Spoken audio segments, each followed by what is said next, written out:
Bienvenidas, bienvenidos a otra edición de You Modelo. Gracias por estar con nosotros. Pues este podcast que siempre trata de tener invitados, invitadas súper especiales. Hoy no es la excepción.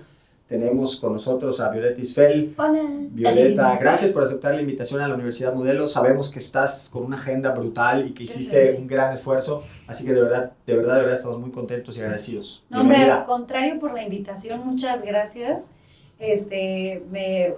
Teníamos esta charla hace un momentito mientras comíamos y ha sido un agasajo, me he sentido muy bien.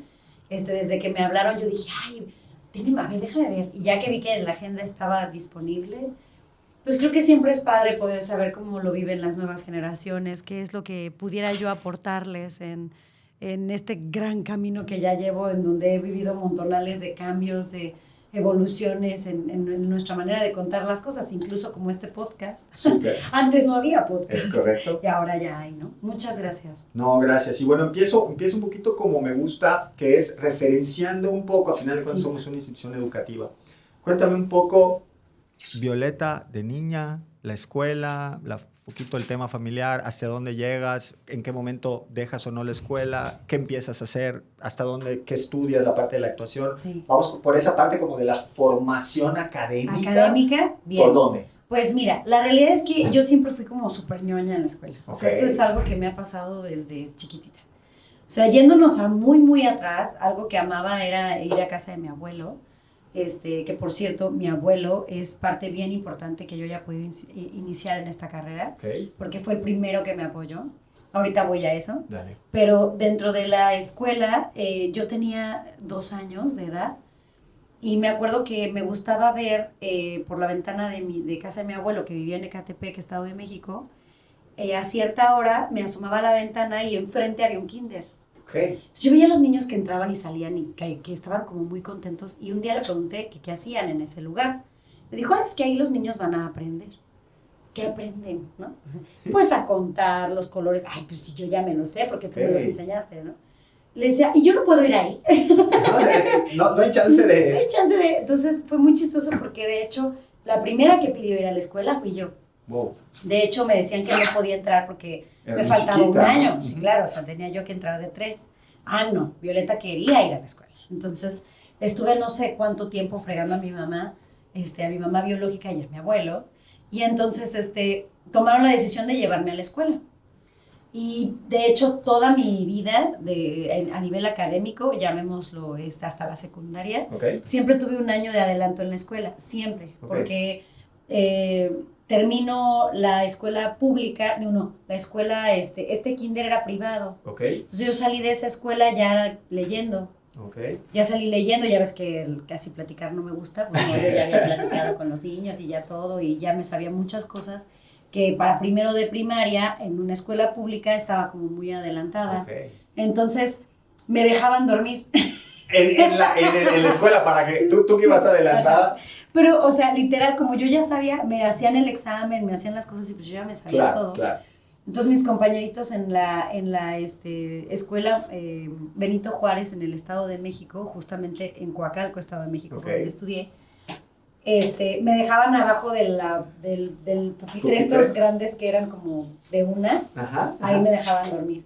Y ya, entonces, bueno, me la pasé ahí. Mi primer proyecto en televisión fue a los 6 años. Entonces prácticamente fue en el mismo momento en el que yo me dormía abajo del pupitre. Abajo del pupitre, ajá. El siguiente año prácticamente yo ya estaba, gracias a esta oportunidad que descubrió mi abuelo, estábamos en la sala de su casa y pusieron en televisión a Paco Stanley convocando a niños de todo México que se parecieran a los niños de Carrusel. Que por cierto es una telenovela que yo veía muchísimo, o sea... Sí.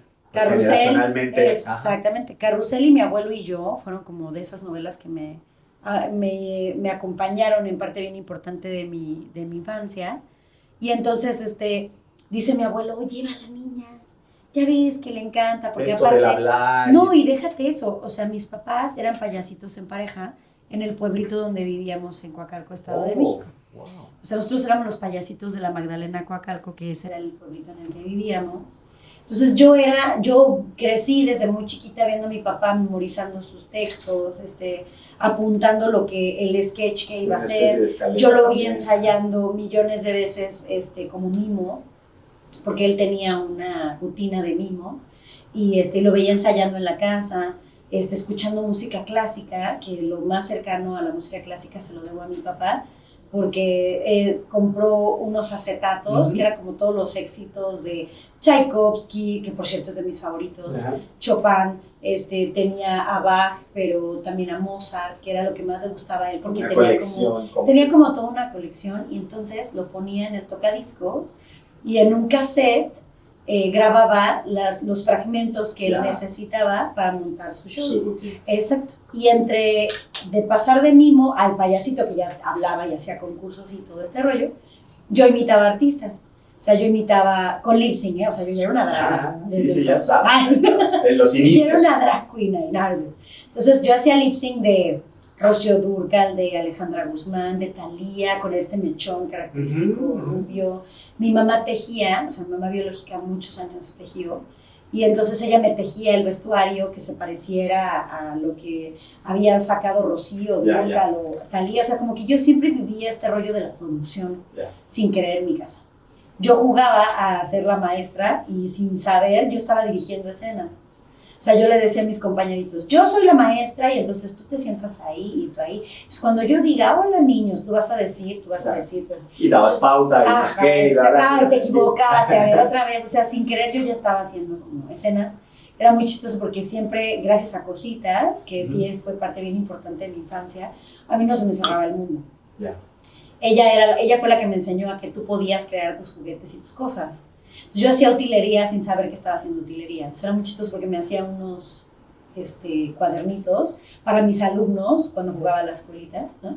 Y entonces yo los cosía y se veía toda la orillita con los pedazos de las veces que me pinchaban manchadas de la sangre de Violeta. Y entonces la verdad es que tuve una infancia bastante linda en ese sentido. Ya sabes, a mí siempre me ponían para ser la reina de la primavera, o sea, y no gané porque había que llevar libros y yo no los llevé todos. Y esa anécdota está muy chistosa porque en esa escuela, en donde estudié la primaria, la gente gritaba que yo era la reina. Pero la maestra decía a la directora, no, niños, no, porque no trajo todos los libros. Entonces, viví experiencias bastante lindas en ese sentido. Salgo de la primaria después de ya haber hecho, fui una alumna muy ausente, porque gracias a pues ya estabas en el tema de la novela. Gracias al casting que hizo el maestro Paco Stanley, que convocó, si bien no me quedé en Carrusel de las Américas, vino la oportunidad de una telenovela que se llamó La Última Esperanza, protagonizada por Mariana Levy. Y entonces, para esto, cuando fui a hacer el casting masivo, el que te digo de Carrusel, no, bueno, la fila le daba 2 vueltas a Televisa. Sí, me puedo imaginar que era como. Y mi mamá era de ya vámonos. Y yo, no, mamá, no tengo hambre. Mira, no tengo sueño, estoy perfecta, no quiero hacer pipí. O sea, porque yo quería estar ahí. Claro. A pesar de que yo era muy chiquita, algo me decía que yo tenía que estar ahí. Entonces, ya después de eso, mi mamá se quedó con eso y dijo, no, ¿cómo creen? No voy a llevar a mi hija a formarme otras 8 horas. No, señora, solo son 2 niñas y su hija. Ah, bueno. No me preguntes por qué, pero era una escena muy complicada. Se estaba muriendo mi mamá en esa escena. Entonces yo tenía que llorar y tenía que... No sé cómo le hice, pero lloré, salí muy emocionada diciéndole a mi mamá, lo hice, no sé qué, y nos fuimos. No sé cuántos meses pasaron, porque sabes que como niños como que pierdes noción del tiempo. Pero un día recibí una llamada en donde me dijeron que me había quedado, y yo, ¿de qué me hablas? Pues sí, te quedaste en la novela de... ¿Novela? Pero si yo ya acabé. Yo fui a hacer el casting, o sea, yo fui a hacer la escena. Sí, tu sensación era que esa era la sí, actuación. Sí, yo ya acabé. Yo, no, Violeta, lo mismo que hiciste aquí, lo vas a hacer todos los días durante cierto tiempo. ¿Todos los días? Ay, tengo que llorar todos los días. No, Violeta, no vas a llorar todo. Es como que me fueron explicando, porque pues yo lo más cercano que tuve eran los shows de mis papás, donde yo era DJ, y entonces después de bailar y hacer mi número, yo era la DJ, y entonces mi papá se tocaba la nariz y yo cambiaba la música. Super. O sea, teníamos como ese tipo de cosas. Entonces, ya cuando llego a esa novela, pues fue de las experiencias más increíbles, porque ahí fue donde realmente descubrí que amaba, a pesar de ser muy chiquita. Eso. Fui una alumna muy ausente, Pero eso sí, me llevaban mi mamá la guía de primero, tarea, o la de cuarto año de primaria, o la de quinto, o la que fuera. Entonces, entre escenas, además de estudiar mis escenas, porque todo lo hice de memoria, a mí el apuntador de niña nomás no me entró. Yo decía, ¿por qué me hablan? O sea, decía, no. Entonces, yo me aprendía mis escenas y al mismo tiempo hacía mis tareas, me ponía al corriente. Mi mamá me ponía a estudiar para los exámenes, ese tipo de cosas. Y el único año que saqué la excelencia, estuve en el cuadro de honor, fue cuarto de primaria porque no hubo trabajo. Ahí es donde no hubo novela. No hubo novela ni proyecto. Obviamente esto fue sinónimo de bullying en la escuela. A mí sí me bullearon horrible. De hecho no tenía muchos amigos por eso, porque yo era la que salía en la tele. Pero como que mi mundo era los foros. Es como paradójico eso, ¿no? Muy paradójico. Porque de repente es como, uno pensaría que pudiera ser un poco al revés, pero entre niños, es que eso es muy valioso el mensaje para mí, porque creo que entre comunidad, este sentimiento como de ella es la diferente, o ella es la privilegiada, o ella por es la... llamarlo de alguna forma. Porque ella no viene a estudiar y porque saca buenas calificaciones. Claro. Pero ellos no veían todo lo que yo hacía afuera. Porque aparte, nosotros trabajábamos, vivíamos en Coacalco, Estado de México, pero Televisa está muy al sur de la ciudad. Sí, claro. Entonces eran 3 transportes públicos, o sea, el camioncito que nos llevaba al metro, luego toda la línea del metro, luego el micro, y luego había que caminar como, ¿qué serán? Unos 100 metros, 200 metros para llegar a tele. Entonces, pues era toda una chamba la que se hacía, y obviamente en la escuela yo era la de, ay, es lo que sea en la tele, no sé qué, me pasó que querían golpearme solo por salir en televisión, o en secundaria, que fue donde más lo viví, porque ahí ya no estaba... Claro, porque además el tema adolescente y también tiene un rollo. Yo estudié en una escuela que se llama Moisés Sáenz en Coacalco, en Parque Residencial Coacalco, y pues ahí no tuve tanta chamba como cuando más chiquita, pero estaba en el espacio de Tatiana, y ahí el espacio de Tatiana duró varios años. Sí. Si bien no faltaba tanto, pero sí tenía que faltar para ir a hacer las grabaciones. No, sí, ahí sí se portaron terribles conmigo. O sea, de tener mi cuaderno de física perfectamente, un día no lo encuentro y después me lo encuentro en un tambo lleno de agua, ¿no? Entonces todos los apuntes así de, no, por favor. Yo sí soy de las que tuve que hacer las cosas 2 o 3 veces por este tipo de situaciones. Y es que hay un concepto que yo ahora converso mucho y te escucho y me gusta y lo voy a tomar como referencia. Ahorita voy a regresar a unas preguntas ahí del discurso, que es que creo que hemos confundido el concepto de justicia con estandarización. O sea, la gente ahora le llama justicia como que no, ahora todos si les das por igual, aunque no sea lo que corresponda, pero si es por igual es justo. Y yo creo que en realidad lo justo tiene que ver con lo que cada quien le corresponde. Entonces yo creo que tú hacías el esfuerzo necesario, tú hacías lo que tenías que hacer y a final de cuentas sí, en una condición, en una circunstancia diferente, pero seguimos teniendo como sociedad este tema de que, como yo no la veo en la oficina, o como yo creo que trabaja menos horas, o como yo creo que su trabajo es menos pesado, ¿no? Pero cada quien tiene su propio esfuerzo, su propio logro, entonces el respetar esto también me parece que mi maestro, ese juicio es como muy contundente. Como diría mi terapeuta, cada quien trae su bolsa de canicas. Sí, y no sabemos cuántas canicas traen y si unas están rotas o no, ¿no? Eso era justamente lo que pasaba. Obviamente sí, buleadísima. Aparte yo siempre fui la más chaparrita, siempre fui la plana, la que nunca se desarrolló a tiempo. Y aparte, bueno, con un año de adelanto, pues yo, ¿no? ¿Qué esperaba? O sea, ¿cómo crees que yo iba a ser la chava que ya estaba empezando a tener boobies? Obviamente no iba a pasar. Iba o sea, yo iba mucho, en ese sentido, yo iba atrás, aunque si bien iba muy adelante en cuanto a al aprovechamiento escolar o académico, ¿no? Me gustaba mucho la escuela. Estuvo muy chistoso porque justo en secundaria tuve una gran maestra de química que me hizo amar la química, que yo no sabía que me gustaba tanto y que podía ser como tan curiosa en esas cosas. Me gustó mucho. Después se fue esa maestra y el que me vino a hacer pomada la química, y entonces ya no te preocupes. Y ya no pude, entonces, pero siempre estuve como en pro de explorar. Yo siempre he sido una fiel curiosa, o sea, yo siempre estoy viendo qué aprendo o qué me enseñas nuevo o qué puedo mejorar, no sé, eso es algo que creo que viene en mi, pues sí, un poco en mi ADN o en mi personalidad, porque si bien también es algo que aprendí un poco en casa, siempre estábamos viendo cómo sí, no, cómo no, y si no, pues se inventaban las maneras de hacerlo, cómo resolvíamos. Esa parte sí se las agradezco mucho.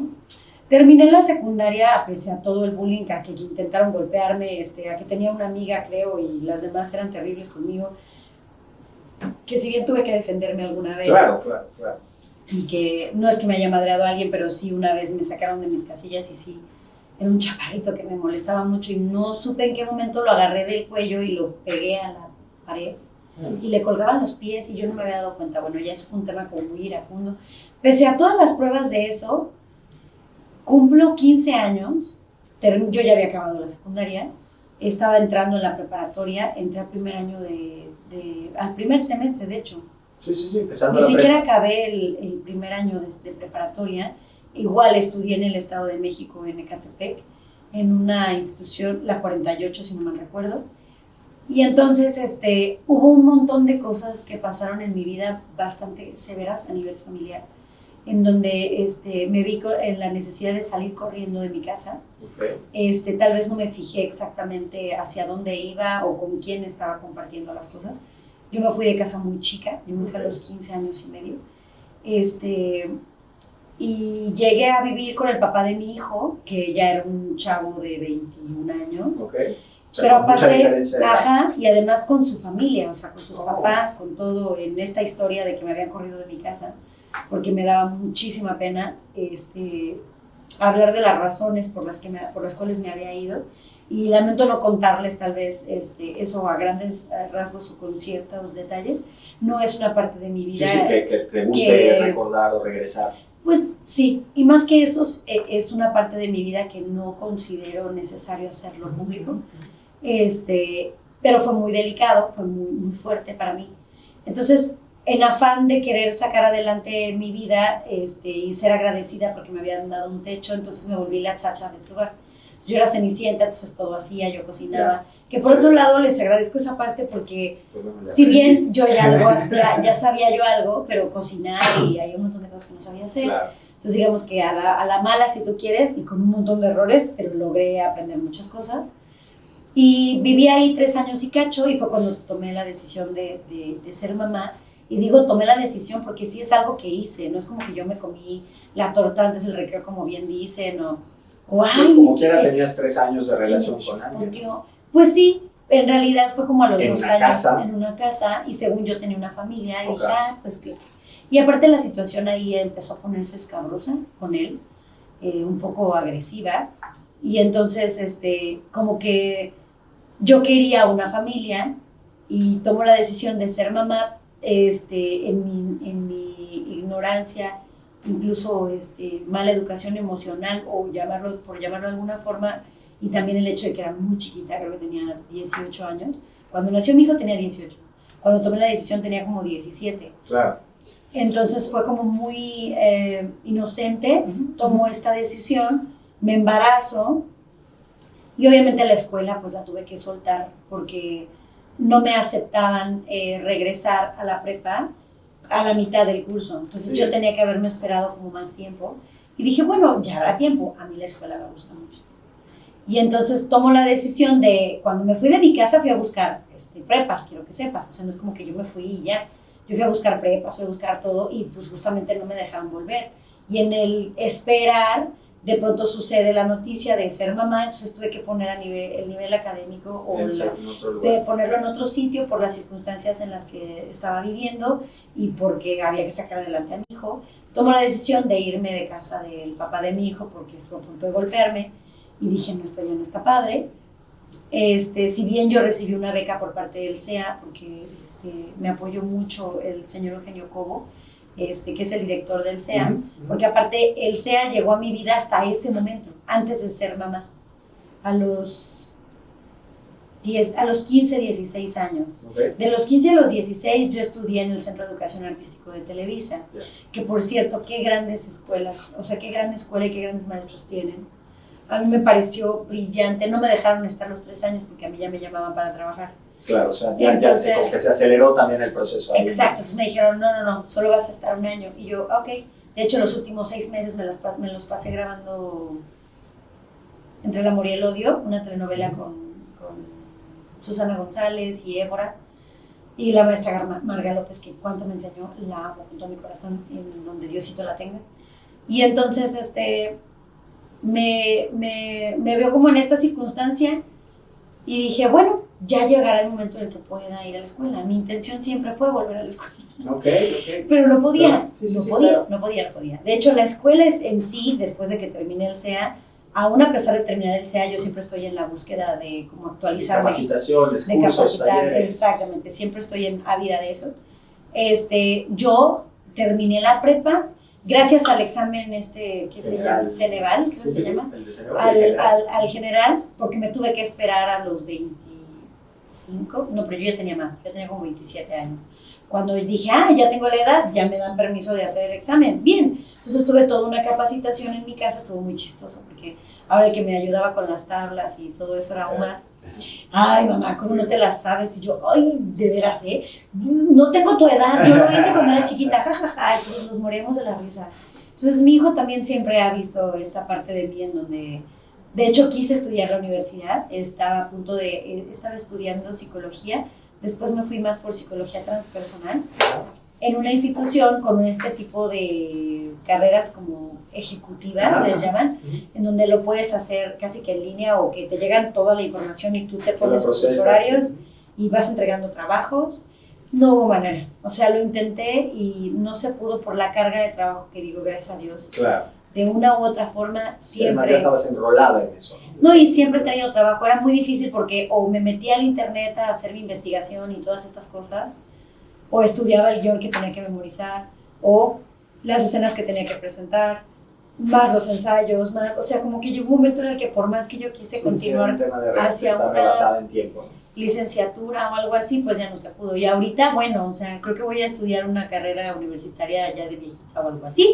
¿Por qué no? Digo, a final de cuentas podría ser un tema nada más como de desarrollo personal. Y que después al final descubrí que no es que necesariamente tengas que tener, al menos en mi caso, un título como tal, porque al final regresando a lo curiosa que puedo ser o este rollo de querer aprender siempre, me ha llevado a aprender un montón de cosas que no necesariamente tienen una certificación institucional, si tú quieres, pero me han dado muchísimo. Pero es que voy a otro tema que yo converso mucho también aquí. Creo que uno de los grandes riesgos hoy que vivimos en la educación superior es que creo que hemos convertido la educación superior en un trámite.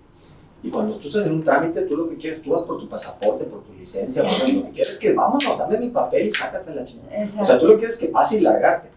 Y yo le digo aquí a la gente siempre que no, que la universidad tiene que ser justo este momento vivencial, ¿no? Es el proceso.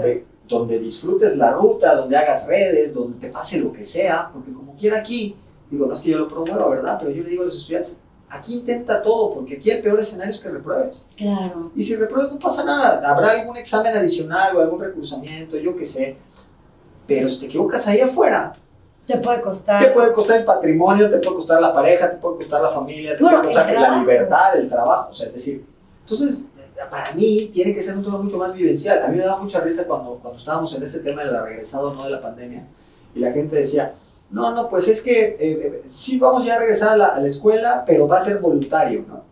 Y me da mucha risa porque decía, ¿como cuándo en la universidad no es voluntario? O sea, digo, en mi cabeza, tú debes querer ir a la universidad, no tener que ir a la universidad. No. Y entonces, regresando a lo que decías, a mí me parece que el título se vuelve al final de cuentas una consecuencia de algo. Cuando la gente quiere venir por el título, es un perfil que a mí, desde la Universidad Modelo, no me gusta tanto, ¿no? Porque al final de cuentas no es la razón de ser del proceso, ¿no? Está padrísimo, porque al final de cuentas yo también conozco como muchísima gente que sabe de muchas cosas, que es además que yo busco para platicar de temas y que no necesariamente tiene títulos académicos. No. Y tiene que ver con esta curiosidad y esta necesidad de querer ser mejor saber. O de querer superarte, ¿no? Obviamente algo bien importante para mí fue la terapia, o sea, en el momento en el que yo la descubrí me ayudó a resolver un montón de cosas que no sabía que tenía yo ahí como atoradas, y gracias a ir trascendiendo estas pruebas conmigo misma, la curiosidad empieza a ser diferente, y el hecho de que lleguen los cursos, o ahora estoy en este rollo de cursos de marketing digital, estoy metida también en redes, que ese ha sido como mi chamba personal, o sea, que no dependo tal vez del todo de digamos, otro modelo de negocio. Digamos, exactamente. Sí, la pandemia me vino a enseñar que no puedes tener los huevitos en una canasta. Sí, bueno, tienes que tener. Fue famoso el negocio de hamburguesas. No, por supuesto, que esa fue una gratísima experiencia, porque nunca me hubiera imaginado encontrar algo que amara hacer tanto como actuar o como cantar o como bailar. Sentía que no había nada más que eso.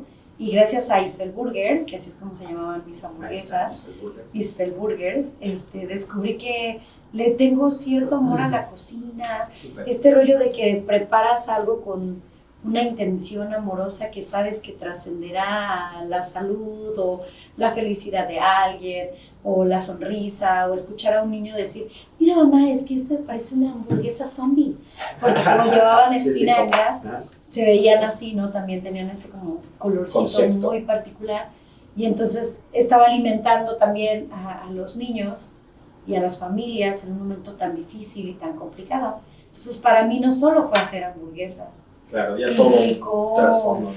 Mucho, fue una gran prueba para mí, fue una gran prueba incluso para mi esposo y para mí como matrimonio, porque aparte nosotros veníamos de la novatada de recién casados, ya sabes, así de que cuentas los centavos y no sabes qué va a pasar al otro día y estás en una incertidumbre constante. Y nosotros ya veíamos así de, el 2020 va a ser el nuestro año. No te preocupes, ahorita vemos cómo resolvemos. Y ching, pandemia, ¿no? Entonces era como volvernos locos los dos de saber qué íbamos a hacer y de pronto se nos ocurre, gracias a mi hijo, porque aparte yo les preparé estas hamburguesas como de apapacho por la pandemia. Y de pronto mi hijo dice, ¿y si las vendemos? Y yo, no estaría mal, y así fue como encontré también una motivación, una terapia ocupacional para no volverme loca, porque a mí sí me pegó muchísimo no poder tener escenarios, no poder tener al público, no poder tener las cámaras, todas estas cosas. Lo más cercano que yo hice para no sentir como que extrañaba mucho al público es que tomé la decisión de leerles libros en vivo. Entonces, todas las noches les leía un libro que a mí me gusta mucho, la novela fantástica, todo lo que tiene que ver con magia, este tipo de cosas me encanta, dragones o seres místicos fantásticos. Entonces les empecé a leer una saga que tengo en casa, de Nicolas Flamel, y entonces les leía un capítulo todas las noches. Y ese fue como mi ratito de público. Claro, era la manera de tener la retroalimentación, ¿no? Porque al final de cuentas creo que eso es lo que sí, y después mi esposo consiguió permisos en plena pandemia y teníamos música y me puso un escenario en el Isfel Burgers y entonces yo cantaba, pero también hacía hamburguesas, pero me tomaba fotos con las personas y al mismo tiempo tuve conversaciones súper enriquecedoras con muchas personas que iban a Isfel Burgers y agradecían que hubiera como un oasis en plena pandemia. Sí, entonces y pasamos por todo, o sea, de pronto nos cerraron, que porque ahora otra vez permiso, no, era el delivery porque vino la segunda ola de la pandemia, luego no, luego otra vez, pero ahora más separados, pero ahora, o sea, pasamos por muchas pruebas y se los dejo aquí para que lo tengan claro a todos aquellos que estén estudiando administración o quieran ser pequeños emprendedores o algo así. Recuerden que después del precio que tú sacas del producto, lo que sigue es agregarle gastos de operación, que es algo que nunca hice, y después tienes que agregarle el IVA. Saludos yo al no SAT. Lo hice. Sí, pero es que ese es el tema, claro, por eso es que Isfel Burgers tuvo que cerrar, porque no lo calculé nunca. Claro. Entonces, lo que yo supuestamente veía como utilidad, sin gastos de operación y sin IVA, pues prácticamente trabajé para mis empleaditos. O sea, bendito Dios, nunca le quería deber a ninguno. Que a mí me llenaba de mucha satisfacción saber que de alguna forma estabas ayudando, ¿no? Contribuyendo además, para que llevaran el pan a su casa, ¿no? Entonces eso fue como también muy enriquecedor. Y obviamente tuvimos que guardarlas antes de siquiera pensar en deberle al SAT. Ay, no. Dije, no. Entonces lo que hice fue mejor guardarlas, cerrarlas, está registrada la marca, entonces es cuestión como de aterrizarlo y a lo mejor lo podemos reaperturar. Ahorita ya pagué los impuestos de todas las hamburguesas que vendí, no pasa nada, ya todo está en orden en ese sentido. Qué padre, oye, pero me super brinqué por culpa de mi sí. Se me hizo muy oportuno hablar de esto, de la diversidad y de salir de las oportunidades. Es inevitable y yo creo que para quienes te ven y te conocen es inevitable. Cuéntame la anécdota del personaje de Antonio. Pero por supuesto. Antonella llegó en un momento en mi vida bien clave, porque si bien yo todavía no conocía la terapia, llevaba demasiado tiempo tocando puertas y tocando puertas y tocando puertas, pidiendo esta oportunidad, en donde me dijeran demostrar que soy buena actriz, porque me he preparado, que eso es algo que sí se lo debo a mi mamá biológica. Ella siempre me decía que las oportunidades no se daban en todos lados y que tú tienes que estar listo para cuando llegaran las oportunidades. Y la única manera de estar listo pues es prepararse siempre. Entonces me puso clases de canto, en lugar de aprender natación, Violeta quiso aprender hawaiano, ¿qué te digo? Yo siempre metida como en este rollo de las artes, también clases de jazz o de ballet, siempre estuve como en esa onda. Y entonces, ay, perdón, me fui. Antonella. Entonces, yo ya llevaba 2 proyectos anteriores en los que me colé en el casting. O sea, Lola Érase una vez, si bien me hablaron, pero como que no pasó nada y yo me fui a meter a todos los castings. Yo siempre he dicho que el casting es como el vaso de agua, no se le niega a nadie. O sea, el chance de hacer el casting. A mí me llegó un radio pasillo y yo dije, pues me voy a ir a parar ahí, vamos a ver qué pasa. Entonces, llega Lola Érase una vez a mi vida, interpreté a Gaby y luego, ya Omar ya era un niñito de 5 años, 4 años. Y entonces yo no me podía quedar sin trabajo, porque si no, ¿qué hacíamos? Y entonces volteé y ya se iba a acabar la telenovela y dije, no, tengo que ver qué más. Y me llegó otro radio pasillo de que estaban haciendo casting para un niños y para el personaje de Lucía en Las tontas no van al cielo. Ajá. Y me fui a correr al casting. O sea, también a pararse ahí y hacer cola. Recibí todas las jetas del mundo. Ándale, dije, no, es que no estás en mi lista. Ya sé que no estoy en tu lista. Obviamente no estoy en tu lista. Pero ándale, el casting es como el vaso de agua, no se le niega a nadie. Ándale, no sé, déjame ver, no sé. Yo creo que pensaron que me iba a ir. Es más, metí a Omar al casting de al lado para que ganáramos tiempo. Para comprar tiempo. Sí, Omar, ¿qué voy a hacer? Nada, tú haz como que haces ahí un personaje. Ok, mamá, ok. Y ahorita te veo, sí, mamá, sí. Era cuando todavía en Televisa se podían entrar niños. Después no hubo ahí un tema. Y si no estaban trabajando, no estaban en el SEA, no podían entrar. Estar. Entonces pasa esto, me quedo en Lola Érase una vez. Me dejaron como demostrar muchas cosas. Que literal estos 2 personajes llegaron a mi vida por una catarsis que tuve despuésito de que me había ido de casa del papá de mi hijo, en donde yo intenté ser una demostradora en una tienda de autoservicio para descubrir que no me gustaba y que no era lo que yo quería hacer. Y llorando me acuerdo que le dije a mamá biológica, no sé qué voy a hacer, pero tengo que vivir de esto que amo hacer. No sé cómo, pero voy a ver. Entonces me di a la tarea de alimentarme mejor, de hacer ejercicio y de pararme en Televisa por lo menos 2 o 3 veces a la semana para ir a las producciones. Para que por lo menos me recordaran. Literal. Entonces ya llevaba yo varios años, muchos. Imagínate, 2 novelas. Y de pronto llega el maravilloso casting de Antonella para Atrévete a soñar, que además ni siquiera sabíamos si se iba a llamar así. Que por cierto, aquí como anécdota para tu super podcast, resulta que la novela de Atrévete a soñar primero era de Pedro Damián, no era de Luis de Llano. Pedro Damián no me amó mucho, porque en justamente Lola Érase una vez, yo ya les había dicho que yo era mamá de un chiquito.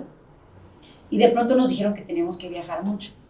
En esa época no tenía el apoyo del todo de mis papás, prácticamente estaba yo con un ex, bueno, con una pareja. Con la pareja de ese momento. Medio me ayudaba, pero irme, desaparecerme un mes para ir a trabajar, era demasiado tiempo para dejar a Omar. Entonces yo me acerqué a mi productor para decirle que si podía apoyarme en eso, que era algo que ya sabían, que yo ponía la mitad, pero que por favor me ayudara. Me dijo, no, pues vamos a manejarlo como que no vas. Porque el hecho de que yo fuera una mamá soltera fue un tema de juicio. Pero también tuviste ese tema. Sí, claro, fue un tema de juicio en algún momento.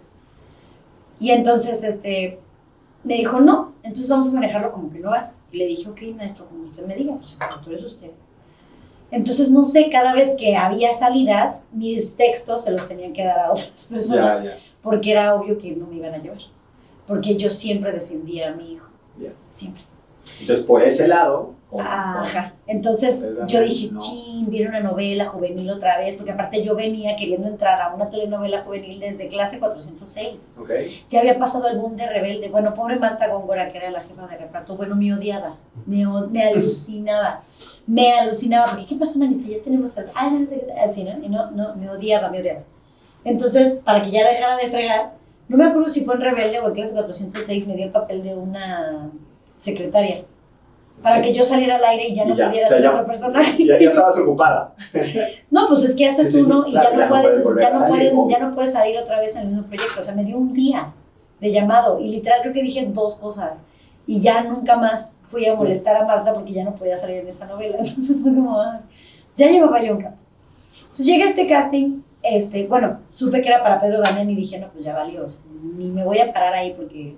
Bueno, lo voy a intentar, pero lo más seguro es que Marta Góngora me diga no. Y yo dije, bueno, vamos a intentar.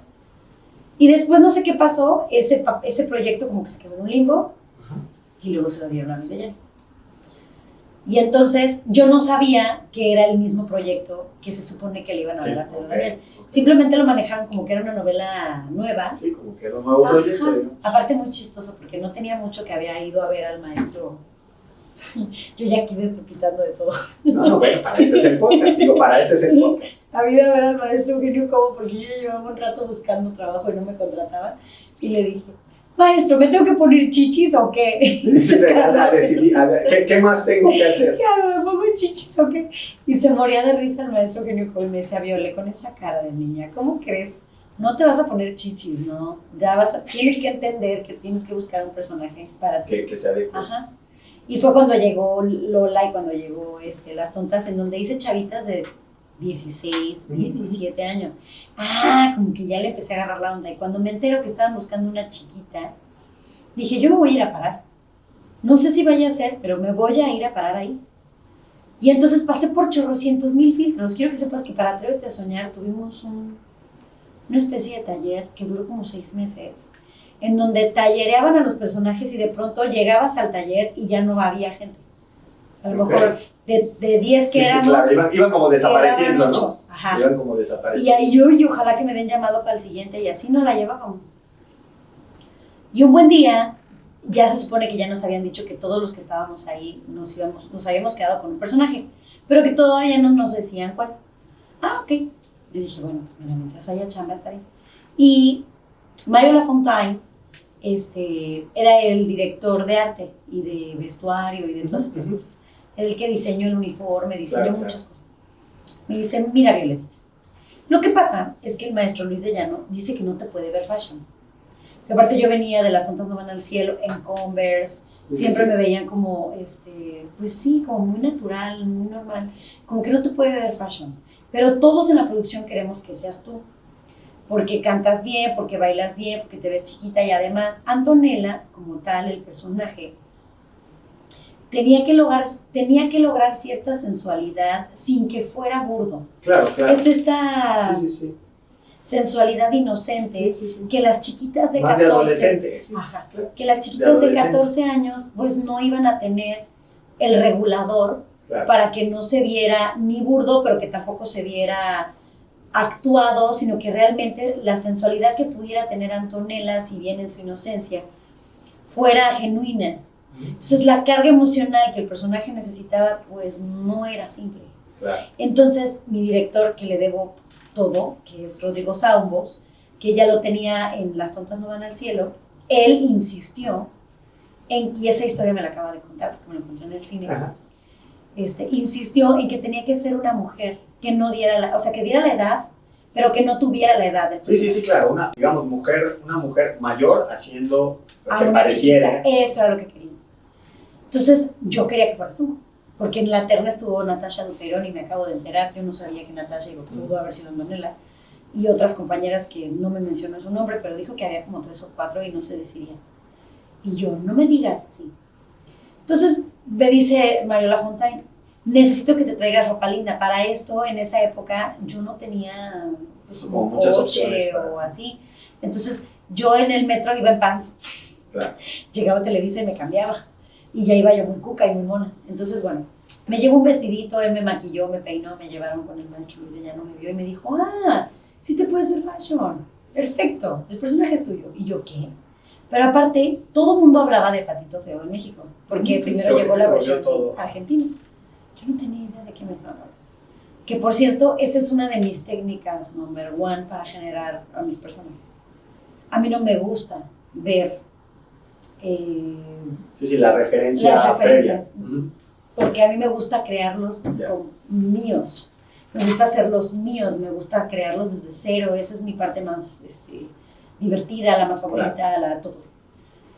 Entonces todos, no manches, es que es increíble. Es que yo, pues es que quieren que haga un personaje que es que Antonella. ¿Quién será? ¿Quién sabe? Yo no tenía idea de qué estaba haciendo. O sea, todo esto que te estoy contando me enteré después. Sí, sea, en ese momento yo no tenía idea de nada.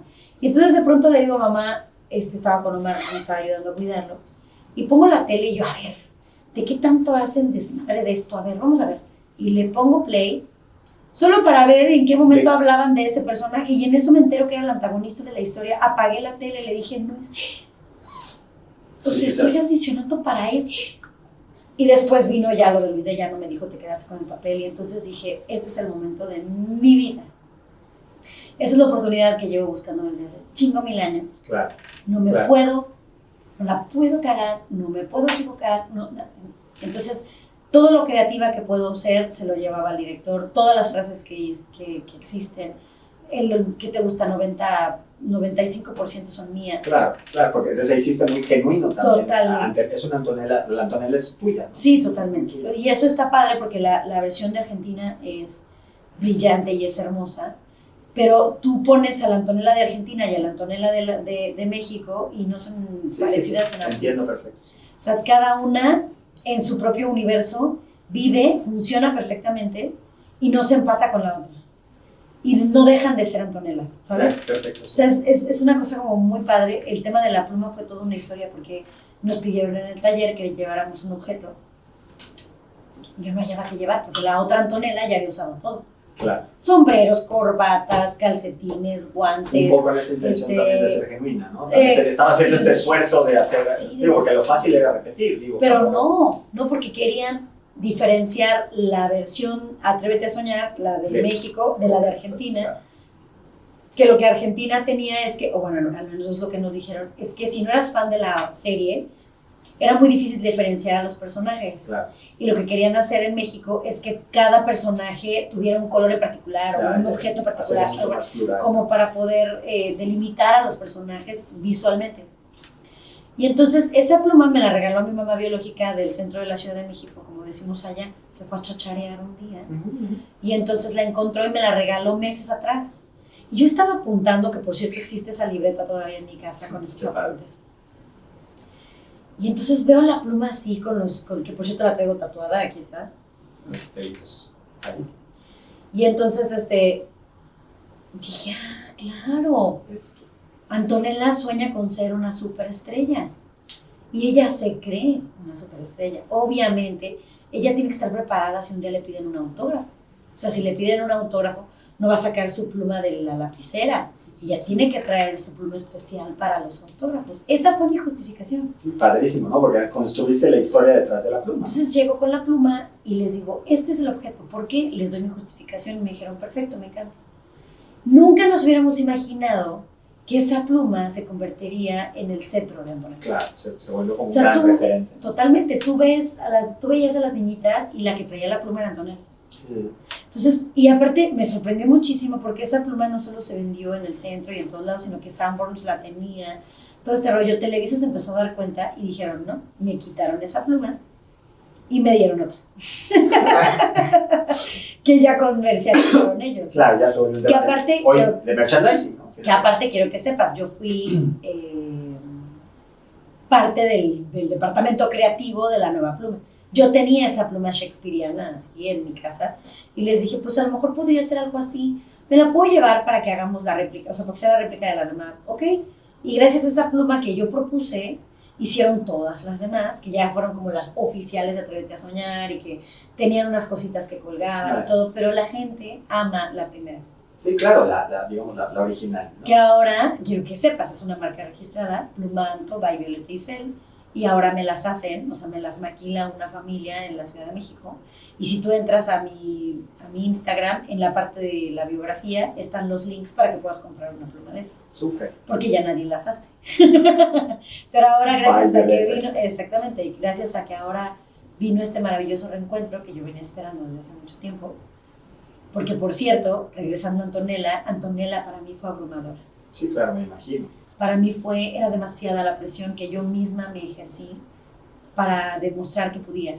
Sí, que no podía, y además llegaste con eso de no puedo fallar, este es mi chance, no me puedo equivocar en nada, tengo que ser súper la mejor. Entonces sí, muy desgastante. Fue demasiado desgastante, aparte de que nos tenían, si no grabando coreografías nuevas, fotografías, toda la merch, todo, o sea, nos trajeron de verdad, eran jornadas eternamente largas.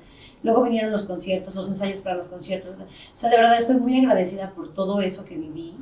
Pero una parte de mí se sentía culpable por ser en ese momento una mamá muy ausente. Claro, sí, era un momento muy difícil. Fue muy complicado. Entonces ahorita poder compartir esto, que estoy nuevamente viviendo gracias a todo el público que sigue amando a Antonella y que ha trascendido incluso generaciones. Claro, sí. Porque si bien hay toda una generación que acompañe con Antonella, ahora sus hijos están viéndola, ¿no? Entonces es como, no lo puedo creer, o sea, claro. Me llena de orgullo, me llena de satisfacción y por primera vez, después de todo el boom que fue, lo estoy disfrutando. Claro. Porque en esa época sí fue como de, no puedo dejar la chamba y irme a mi vida y solo ser Violeta. Claro. No, yo era Antonella en la mañana, en la tarde, en la noche, o sea, el público quería verla, me jalaban, o sea, pasé como por muchos procesos bien difíciles. Y cuando terminó Antonella, vino, ¿cómo? Una familia con suerte. Ajá, claro. Que se lo agradezco infinitamente al señor Osorio, Ajá. porque él me acuerdo que me sentó a su oficina y me dijo, Violeta, tenemos que darle un giro completamente porque quiero que hagas este personaje, pero va a ser un reto porque también va a ser fresa, pero quiero que la hagas diferente y quiero cambiarte el look de manera radical. Y yo, gracias. Sí, claro, para salirme un poco. Sí, porque yo no para quería... soltar un poco porque yo no quería que el mundo me viera solo como Antonella. Claro. O sea, yo no quería ser la Chilindrina, yo no quería ser Chabelo, yo no quería ser Albertano, yo no quería ser... No. Yo siempre he querido ser una actriz que demuestra que puede hacer 350,000 personajes y lo haré de la manera más honorable que pueda y siempre los defenderé y siempre estaré dispuesta a nuevas aventuras a través de los personajes que interpreto. Y gracias al señor Osorio, eso pasó. Claro. Para ir ya de bajadita y seguimos. Perdón, porque híjole, no me rapidísimo.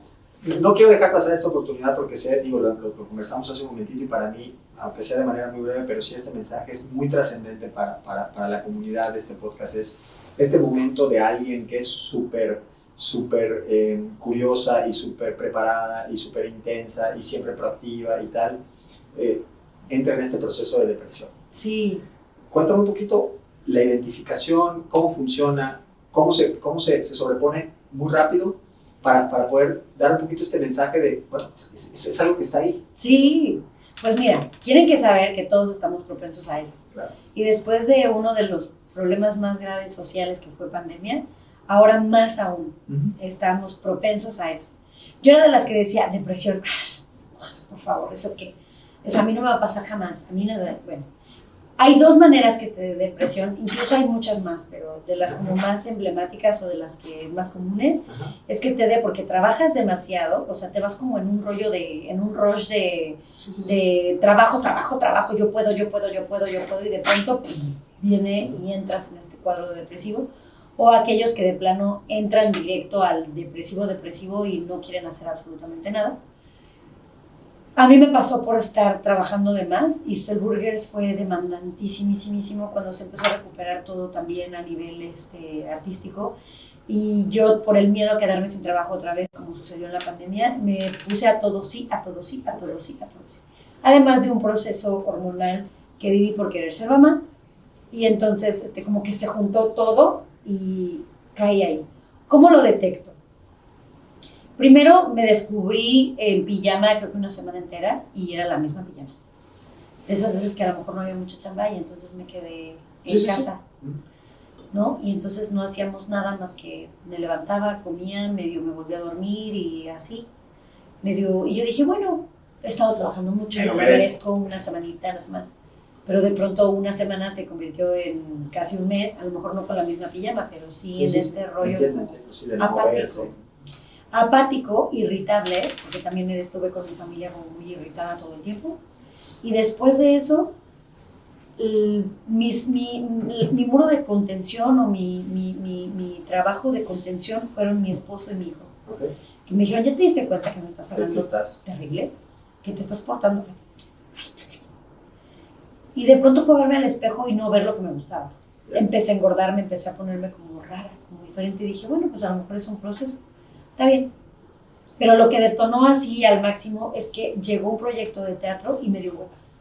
Hijo, dijiste, a mí nunca me ha dado hueva. Y yo dije, ¿qué? Pero pues sí es lo que estabas esperando. Es como tener una Violeta, la Violeta proactiva, la que siempre diciendo, no mames, manita, ya llegó la chamba. Y la otra así de, qué hueva. Y ahí fue cuando dije, ¿quién es esta mujer?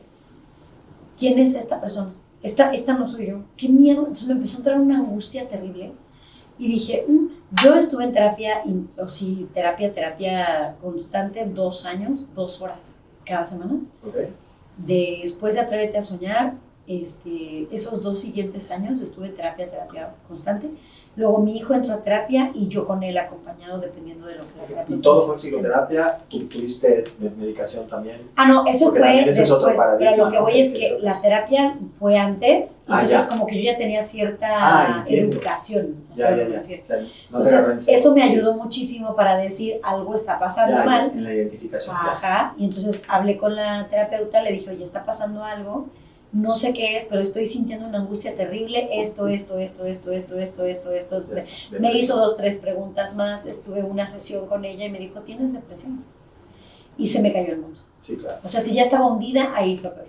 A mí sí me medicaron, que también claro. Hay que quitar un poco el paradigma de la medicación. O sea, bien hecha y controlada. Sí, y otra cosa, nada de que, ya, como ya me siento bien, suelto los medicamentos. Cuidado. Tiene un proceso, claro, tiene un proceso. Y no lo hagas solo. Claro, jamás con tu especialista, te automediques, jamás sueltes los medicamentos sin la mano del profesional.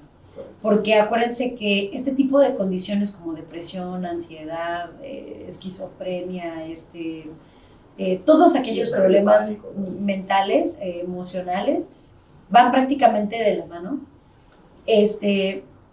Son descargas bioquímicas. Nosotros somos una caja es una caja bioquímica, o sea, tenemos dopamina, pero tenemos serotoninas, pero también hay cortisol, pero también el litio de pronto no jala, nos falta magnesio, o sea, necesitamos montonales de cosas. Entonces, también hay que darnos cuenta a qué somos adictos de pronto, y a veces esas personas que se enojan con mayor frecuencia están un poco adictos a la cantidad de cortisol que generan, pero no lo saben y solamente lo hacen. Para eso son los profesionales. Sí, para poder regular eso. A mí me trataron con herbolaria primero. Me dijo mi terapeuta que iba a revisar si eso ayudaba lo suficiente. Fueron unas microdosis que son súper concentradas, más un montón de trabajo que tuve que hacer de la mano de mi terapeuta. Para salir de ahí fueron pequeñas batallas a la vez. Me acuerdo y me da como... Sentimiento. Sí, porque me costó mucho. Ha sido de las pruebas más complicadas. Primero, la primera batalla era levantarme de mi cama. Entonces, poderme levantar era como, wow, hoy lo logré, perfecto. Y trataba de no exigirme más, que era lo que me decía la terapeuta. No quieras hacer todo junto porque te vas a decepcionar otra vez. Y te vas a volver a sentir frustrada y entonces es volver a empezar. Ok. Entonces, un día lograba levantarme, pero al otro día lograba levantarme y meterme a bañar. Entonces ya era como, bien, llevo 2, muy bien. Entonces al otro día ya era... y por decirte al otro día, no quiere decir que fue uno tras otro, sino que fueron esas luchas poquito a poco. Entonces, y un buen día logré levantarme, bañarme y tender mi cama. Y ponerme linda, ¿no? Claro. Entonces, algo que me ayudó muchísimo también fue aperturarlo. Porque si bien era muy activa en redes sociales, en TikTok y todo esto en la pandemia, y con Isabel Burgers y todo, de pronto fue como... no hay nada. Entonces el público decía, ¿qué pedo? ¿Dónde estás? ¿Qué pasó? Entonces, de pronto para mí fue tan duro la prueba que tuve que agradecí infinitamente tener a mi terapeuta, Claro. pero principalmente tener a mi familia. Sí, sí, te O acompañó. sea, que mi estuvo, red de que soportó, contención claro. fue mi hijo y mi esposo. Súper. Y Georgia, que está aquí, que no me dejara mentir, porque él es el que insistía en que hiciéramos los videos para YouTube hoy y los videos de Facebook que tanto ama el público, fueron gracias a que este niño insistió mucho. De comunicar. Y entonces yo decía, no sé, porque estaba en este cuadro bastante severo y él tuvo la paciencia para acompañarme, para estar, para decirme, bueno, si quieres grabamos una cosa chiquita, arréglate, no te preocupes, otra vez. Entonces, en el momento en el que yo lo aperturo y lo hago público, que también creo que eso fue un acto de valentía enorme, yo lo hice porque yo quería ser de alguna forma la red de contención para aquellos que no lo tienen. Claro, claro. Porque dije, no inventes, si yo tengo esta red y me está costando mucho, yo me imagino a aquellos que están solos. Entonces fue como de, no, por favor, no. Entonces, de pronto, la comunidad, o sea, mis redes sociales, se volvieron parte importante de no poder hacerme mensa. Claro. Porque me estaban esperando. Entonces yo me levantaba en las mañanas y les decía, hey, tú, que no te has Un poquito la levantado. razón de ser, ¿no? Un poquito la razón de ser. Tú estás ahí, echado en tu cama, yo también, pero yo me voy a bañar, tú también puedes. El propósito. Y me voy a ir al gimnasio y a lo mejor y nada más voy a hacer una sentadilla, pero voy a ir. Pero ya el simple hecho de subirme al coche, ¿no? En pants, bañada, ¿no? Sí, ya era. Y ya era una target, ¿no? gran batalla, o sea, ya había hecho muchísimo. Y entonces en el momento en el que empiezo a hacer todas estas cosas y empiezo a darme cuenta que estoy recuperándome de alguna forma, empezó a darme como otra motivación y empecé a ver a mi esposo y me he disculpado con él muchísimo. O sea, este hombre de veras me ama porque ser mi compañero de vida creo que no ha sido nada sencillo. Sí. Ay, perdón. No, no te preocupes. Hemos superado problemas. Y siempre he estado ahí para darme la mano, siempre está ahí para decirme no, cuidado, o lo que necesites. Es un gran maestro, un gran maestro. Y entonces, Tan gran maestro que te pasé. ¿Quién es? Ese es súper gran maestro. Está pendiente para pasar el quién es. Está muy cabrón. Nadie va a hacer por ti lo que tú no hagas por él. Nadie. O sea, aunque estuviera mi esposo ahí, aunque estuviera mi hijo ahí, Georgia, todos. Mi hermano Ángel, que también fue muy importante para mí. A fin de cuentas, tú tenías que hacer el trabajo. Exacto. O sea, podían haber estado ahí, pero no iban a poder hacer la tarea por mí. O sea, ellos no iban a poder levantarme de la cama, ni podían vivir la vida por mí, ¿no? Entonces, vivirlo fue muy duro, pero luego, al empezar a recuperarme y ver todo esto, dije, venga, bien, tú puedes. Despacito, pero tú puedes, pero tú puedes, pero tú puedes, pero tú puedes. Y de pronto me habla Andrea Rodríguez para invitarme a Las Estrellas Bailan Hoy. Te juro, yo era fan de ese programa. Aún en depresión era lo que veía. O sea, deprimida cuando menos veías bailar. Sí, o veía un montón de series. O sea, en mi depresión me la pasaba viendo tele. No es que necesariamente estés durmiendo. Sí, claro. Yo me la pasaba viendo tele o veía series o buscaba en qué me entretenía. Y entonces yo veía el programa y yo decía, ¡ay, qué padre! Debe estar bien padre. Estaría padre, pero nunca me imaginé que me fueran a invitar. Y quiero que sepas que a mí lo que me salvó la vida de la depresión fue la danza. Súper. O sea, jamás me hubiera imaginado que esa parte de las artes que yo no había como experimentado tanto, me diera tanta vida. Porque entonces empecé a generar una cantidad de dopaminas, Sí, una claro, y además cantidad era de... como el ejercicio físico, pero también la concentración. Una cantidad de oxitocinas que era lo que justamente necesitaba mi depresión. O sea, necesitaba cambiarle el chip a la descarga bioquímica que ya llevaba yo un rato como generando. Más, entonces la herbolaria funciona muy bien, pero entonces también la terapia funciona muy bien. Mi esposo, mi hijo, mi familia, que en realidad no es mi familia biológica. Yo no convivo con mi familia biológica, si acaso solo con mi hermana y mi sobrino y mi cuñado, pero toda esa parte de mi familia se desapareció por salud de todos.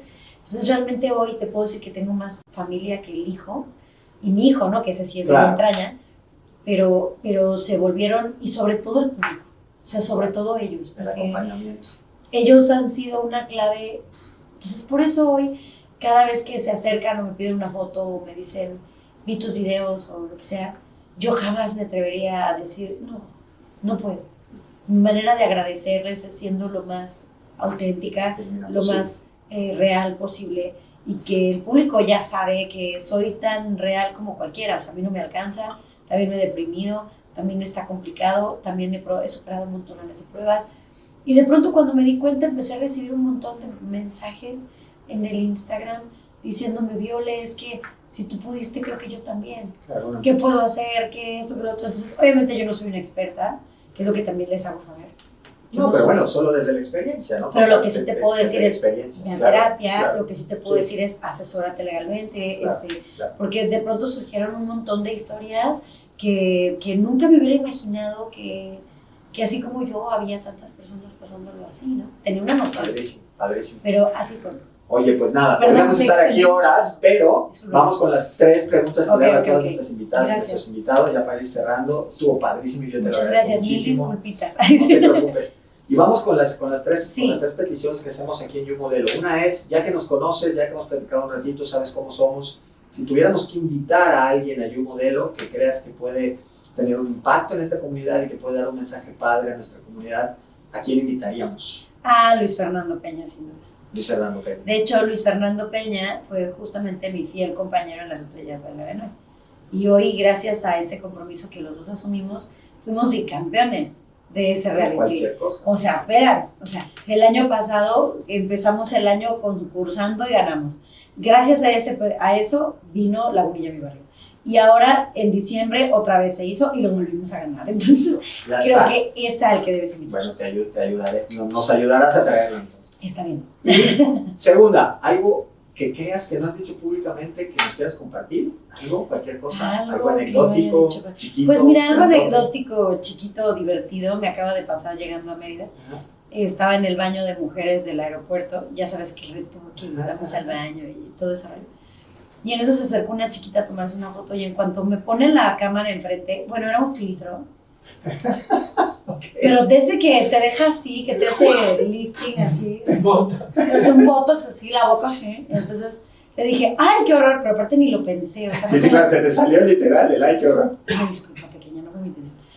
Y le digo, ay, qué horror, es que me deforma horrible la cara. Y me dice, ay, pero si no tiene filtro. Y yo, no. Ay. El filtro del filtro. Me dice, a ver. Entonces ya vi que ya le quitó el filtro, pero hizo como que no así. Y ya nos tomamos una foto y mira que la chava estaba guapísima. No necesitaba ningún filtro, te lo juro. Le dije, ay, mira qué guapa nos ven. Esa anécdota me acaba de pasar. Padrísimo.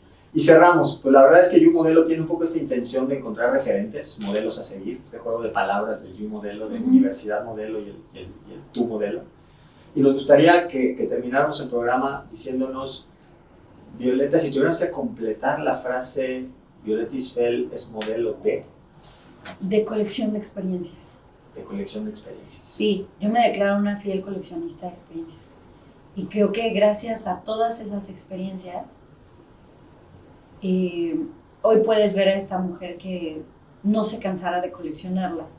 Y eso me hará, o espero que me haga la mejor versión de mí misma.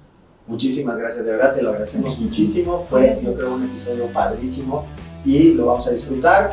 Y nos vemos en el siguiente episodio de You Modelo. Muchísimas gracias. Al contrario, no se olviden, Violeta Isfel es tu modelo a seguir de coleccionar experiencias. Inténtalo, síguelo intentando. Muchas gracias, nos vemos en la que sigue.